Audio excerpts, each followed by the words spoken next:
Part 4. Belief and the Impossible. There is a saying, credo quia impossibile, I believe it, because it is impossible.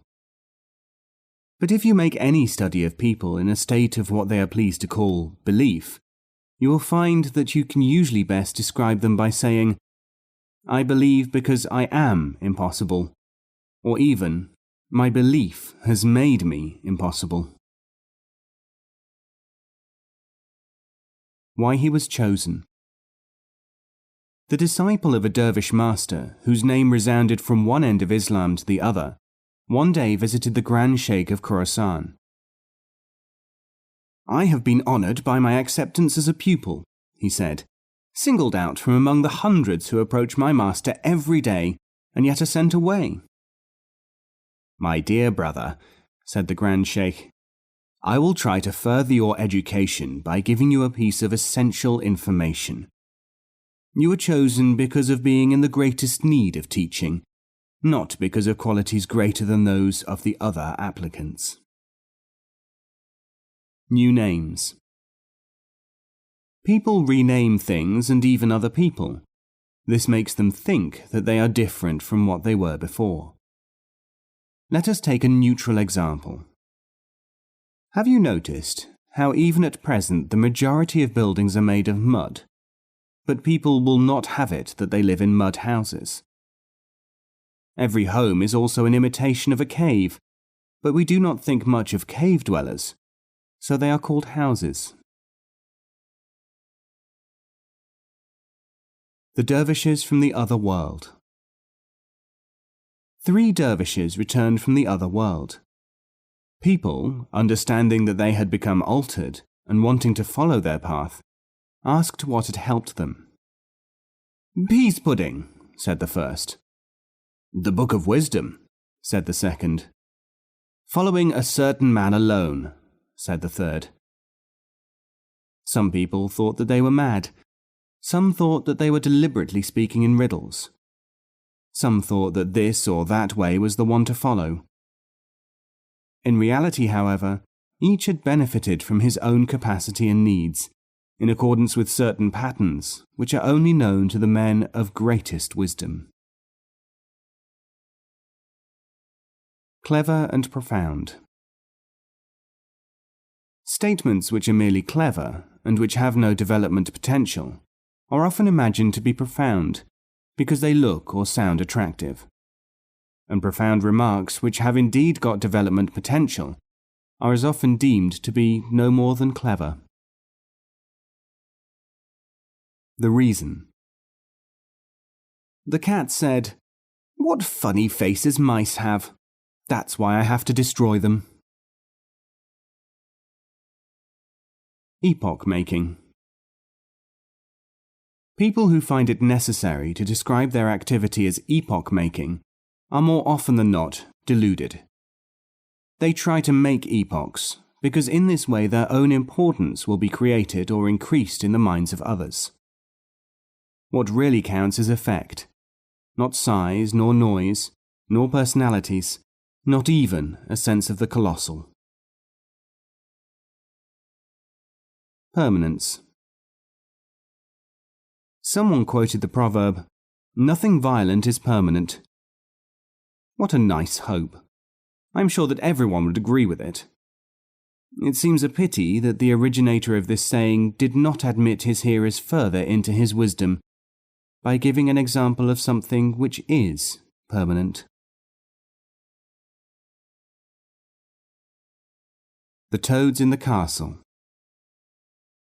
Once, in a reverie, I saw a community of wholly admirable toads. They had taken over and made their home in a castle, obviously, to me, originally built by men. I spoke their language in my dream, and asked them to explain to me, as a matter of information, the origins and uses of the various parts of their castle. They were kindly and hospitable toads, and they gave me full details of their lives and thoughts, and the way in which the building was used. Every single aspect of the castle and its surroundings, including the moat and the marshes and reed beds in which it was set, had a thoroughly plausible use and toad origin in theory, indicative of toad thought and toad design, conclusive to the toad mind. I said, "Brothers, forgive my seeming discourtesy, but this place was formed, designed, erected by other beings. It was intended for quite different purposes than you have mentioned." Some did not hear at all. The whole idea was so strange that it did not even register with them. Some said, shortly, "You are a liar or a cheat." Others, trying to help me, said to one another, "Poor fellow, he is raving mad." That, of course, quite disposed of me. Man and the Tiger. A man, being followed by a hungry tiger, turned in desperation to face it and cried, "Why don't you leave me alone?" The tiger answered, "Why don't you stop being so appetizing?"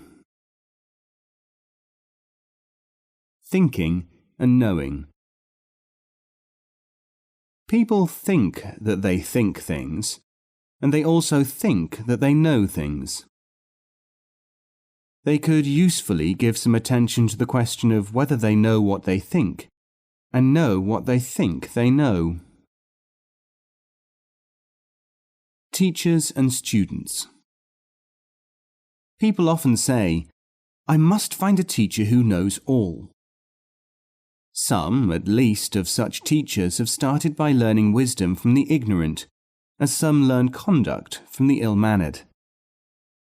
Many aspirants could do worse than start at that very point. When you have been your own teacher for a time, you may be ready to find someone else who can teach you. The driver, horse and cart. One day a driver thought, "I'll let the horse and cart go where they like.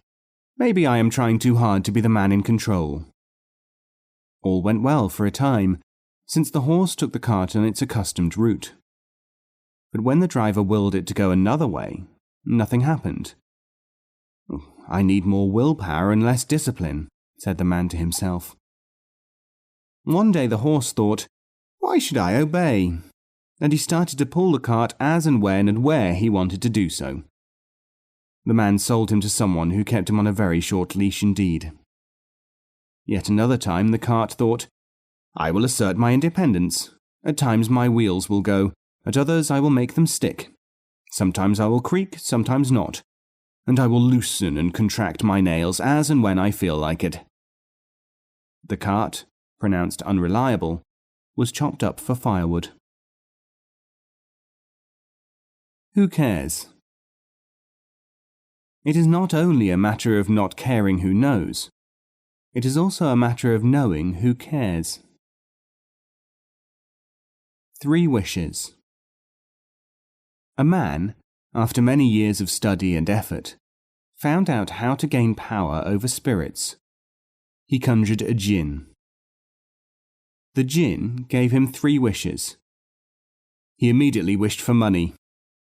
Spending all his money on high living, he became an alcoholic. His second wish went on making him well again. Now he felt so undecided as to what to do, he used up the third wish to restore himself to his original state and to forget his experiences. Higher perceptions. People imagine that higher perceptions might be attained by developing a certain inner sense. But when a person has been working too much on the development of a certain inner sense, it is necessary to teach him by another method. This method, with the concept that the sense can be activated through the exclusion of factors which inhibit its operation. Feed and exercise a lion in a cage, you may get a fine, robust lion. In order to fulfill his destiny, we may have to turn our attention from him to the cage.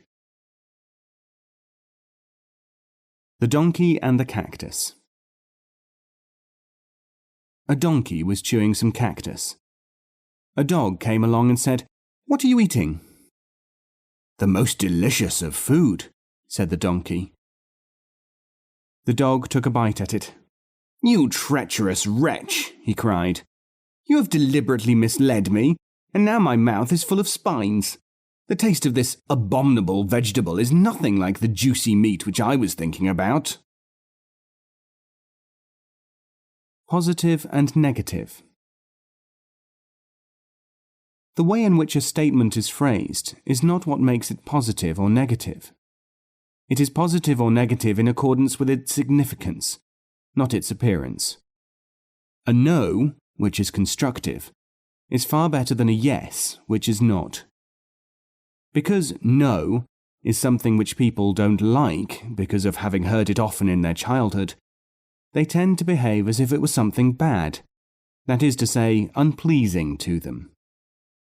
It is only a step, though a mistaken step, from here to be able to call it negative, and therefore not constructive. In the land of fools. Once upon a time there were 3 wise men. They belonged to a place known as Fuzulistan, the land of fools. But this, of course, was only what its uncharitable neighbours called it. The inhabitants called it the country of civilization. These 3 wise men decided that they would go on a journey, because, as everyone knows, travel broadens the mind, and even the most learned can profit by experience. Quite soon after crossing the border, they came across an unusual object. It was a minaret, towering into the sky. "Ha ha," said the first wise man. "Here is an item worthy of our observation. I will set you a test. How did this object come to be here, and what was the manner of its being produced?" The second wise man said, "It is evidently a dead plant or tree. It grew from a seed, or even a certain kind of egg." The third wise man disagreed. "Not at all. This obviously was built. It must have been constructed lengthwise on the ground and then hoisted to its present position." "You are both wrong," said the first wise man, "for it is evident that it was built by a race of giants. They were tall enough to lean down and place this thing here in its present position." It was concluded, after due consultation, that suitable care should be taken by the expedition to preserve itself from the giants, who might, after all, be dangerous. Confession. Confession is good for the soul as an admirable sentiment. It is valuable because it illustrates clearly something that its practitioners will ordinarily go to any lengths to conceal, that here they are not talking about a soul at all. They mean, I have no conception of a soul, and therefore attribute the pleasure which confession induces in me not to its real source, the discharge of surplus emotional energy, but to something sublime. This is a fine example of the real information which we can collect from the hidden language of man. Any number of comforting arguments could, of course, be found to deny or explain away this fact. There is no harm in listening to the arguments, so long as you are prepared to give an equal amount of attention to the observation of other people, to determine whether fact or argument is the more reliable. The spider. A child, dismembering a spider, found that he was left with a number of parts. There were legs, a body, and fur. Being a logical child, he concluded that the legs were from a camel, because camels have legs, the body from an elephant, and the fur from a mouse. Now an adult would never reason like that, would he? Defensiveness. When people are told things which they do not want to hear, they produce or borrow certain standard arguments to enable them to exclude the new information from their relatively closed minds. You can usefully offset this tendency by remembering that the most unfamiliar information is likely to be met by this response. Remember, too, that the things which you already know are mostly facts which would seem to be impossible, unlikely, or even symptoms of paranoia to a man or woman at a lower level of culture than yourself. It is this kind of understanding, not emotional reaction, which will enable you and others to face the truth and to learn more.